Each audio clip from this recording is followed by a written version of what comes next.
The environmental group Greenpeace is vowing to appeal after a jury in North Dakota ordered the organization to pay $667 million in damages for defaming Energy Transfer Partners, the corporation behind the Dakota Access Pipeline. The Texas-based pipeline company accused Greenpeace of orchestrating criminal behavior by training and providing funds to the Indigenous-led protest at Standing Rock nearly a decade ago. Greenpeace said it played a minor role at the protests and warned the lawsuit was aimed at destroying the right to peaceful protest. Greenpeace attorney Deepa Padmanabha spoke outside the North Dakota courthouse on Wednesday. What we saw these last 3 weeks was Energy Transfer's blatant disregard for the voices of the Standing Rock Sioux tribe. And while they also tried to rewrite Greenpeace's story, what this trial showed was Greenpeace's unwavering commitment to nonviolence in every action that we take. We should all be concerned about the attacks on our First Amendment and lawsuits like this that really threaten our rights to peaceful protest and free speech. And Greenpeace is going to continue its fight to protect these fundamental rights for everyone. The Indigenous water protector Candy Mossett-White, who took part in the Standing Rock protests, also spoke outside the courthouse in Mandan. My name is Candy Mossett-White. I'm born and raised in North Dakota. I'm originally from Newtown. I live in Bismarck. I'm Mandan, Hidatsa, Rikara, all along the lands down south. That is our historic lands that were destroyed. And this company got money for defamation for Greenpeace or for other people allegedly saying that they destroyed sacred sites. They did. I was there. They got the letter from the Tribal Historic Preservation Officer on Friday, September 2nd, and on September 3rd, their company moved all of their bulldozers up 2 weeks ahead of schedule and razed the entire area. There was burial grounds out there, and they're calling that defamation. It's true, that's what happened. I just don't understand how they can get away with it other than North Dakota is a huge fossil fuel state. I know that. I'm from here, is born and raised here. Energy Transfer Partners attorney Trey Cox praised the jury's decision and accused Greenpeace of running a propaganda machine. Greenpeace paid protesters and trained individuals to unlawfully disrupt the construction of the Dakota Access Pipeline. Greenpeace maliciously misrepresented events within this community in an unrelenting attempt to stop, by any means possible, the construction of a pipeline that had already obtained all of the necessary legal approvals. These are the facts, not the fake news of the Greenpeace propaganda machine. We're joined right now by Steve Donziger, who was part of the independent trial monitoring team that's been observing the Greenpeace trial in Dakota.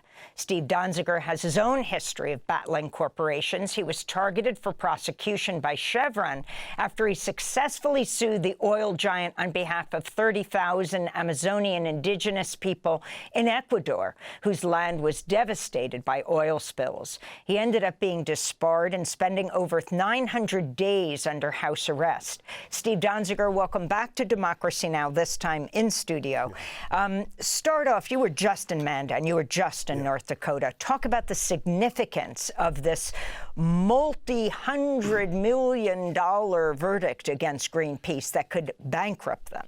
Yeah, I mean, first of all, we were in court every day for 3 weeks. We had 8 or 9 attorneys on this team. We organized it because for months we've had concerns about this trial. It was very clear that this was not going to be a trial as that term is commonly understood. I would really call it more a choreographed show in a county that, 75% of the people voted for Donald Trump. Greenpeace did a survey of residents prior to trial. 97% said they could not judge this case fairly. Of the jurors, most had ties to the fossil fuel industry. In our opinion, it was impossible for Greenpeace to get a fair trial in this county. And Why couldn't they get it moved? Well, they tried repeatedly to get it moved and the judge wouldn't move it. So that raises really another issue, which is the court itself, the judge in this case, just didn't seem to want to give Greenpeace anything. He repeatedly ruled against Greenpeace. The proceedings at the request of the company were held pretty much in secret. Trials in North Dakota are generally live streamed. Court TV had broadcast trials, but he cut off the live stream for the public and the media. It was very hard to get. The only way you could cover the trial was to actually be physically in court in this very isolated courthouse. So there was an effort, I think, really to shroud the trial in secrecy. Thousands of documents were sealed. So, I don't think Greenpeace, just watching this as someone who's actually been through this, I don't think they stood a chance. What's interesting is, in sort of the larger issue, as Deepa pointed out, is this really is an attack on the First Amendment. I mean, Greenpeace really, in essence, was a stand-in, in my opinion, for the Standing Rock Sioux, for the climate movement, for the right to protest. And I think this company, and it's really been driven largely by CEO Kelsey Warren, who is a huge Trump supporter, is trying to use this as a vehicle really to intimidate the climate movement, intimidate the Standing Rock Sioux, and I think really chill for people's First Amendment rights. And as we know, in this environment right now in the United States, that's a serious, serious issue. So this trial has serious implications. It goes way beyond the environmental movement. It goes really to the right to protest. It affects church groups or religious organizations, political organizations, and I think people need to keep a close eye on it and really do what they can to protect Greenpeace. How was a Texas-based company, Energy Transfer Partners, able to bring this case in North Dakota? Well, the reason they brought it in North Dakota is because the protest took place in North Dakota. So this pipeline runs from North Dakota down to Illinois. It's about 1,200 miles. And there were protests all along the way, but the most intense protest took place just south of Morton County, or in Morton County, where the trial was held. And they brought it there for the obvious reason to me that they felt like it was the most hospitable venue they could find. And, again, it really was not a trial as is commonly understood. Like, they felt like they could get people on that jury who were completely sympathetic to the fossil fuel industry, and that's exactly what happened. So explain what a SLAPP lawsuit is, and as you talk about this being much more significant than this particular case. So a SLAPP lawsuit, and that's what I believe this is a lawsuit that's brought by a corporation or the government to silence someone who is speaking out, someone who's taking on the abuse of the corporation. And it's really designed not to resolve a legitimate legal claim. It's designed to really harass and impose extremely burdensome litigation on someone who cannot afford it, so they shut up and stop talking. And I think this is a classic SLAPP lawsuit. I mean, the difference is Greenpeace has resources to defend it, and I thought their lawyers did a very, very good job under almost impossible circumstances. But it really is not a legitimate lawsuit. It's a lawsuit that violates the First Amendment to the Constitution because it's designed to silence people's legitimate, constitutionally protected right to speak out. And that's what happened to me, too, with Chevron. And what's interesting for me personally, Amy, is that the same law firm that Chevron deployed against me that led to almost 3 years of detention in a criminal contempt of court case where I never got a jury because of my work on behalf of the Ecuadorian communities, that same law firm, Gibson, Dunn & Crutcher, was hired by Energy Transfer to go after Greenpeace with the same legal theories.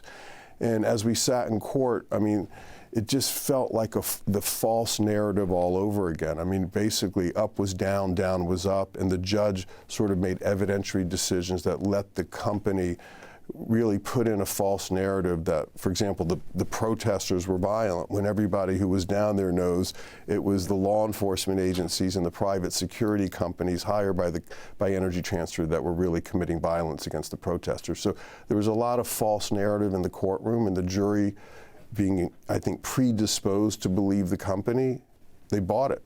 Could this shutter Greenpeace? I don't think so. I think this is an important point. We need to take a deep breath here. Greenpeace has a right to appeal. I think the due process violations in this trial were so serious. I think Greenpeace's chances on appeal are very, very good. I do not think this is going to shutter Greenpeace. What I would say is to people out there who care about these issues, the climate movement, indigenous rights, and the right to protest, rally behind Greenpeace. It's very important that the courts in North Dakota understand this is being watched all over the world and that it has implications for our entire country. I think Greenpeace is going to win the appeal. And my hope is they'll come out much stronger because of this experience. Even though it's painful right now, in the long run, they will come out stronger because of the experience and get even more support. Well, Steve Donziger, I want to thank you for being with us, human rights and environmental defender who monitored the Greenpeace trial in North Dakota.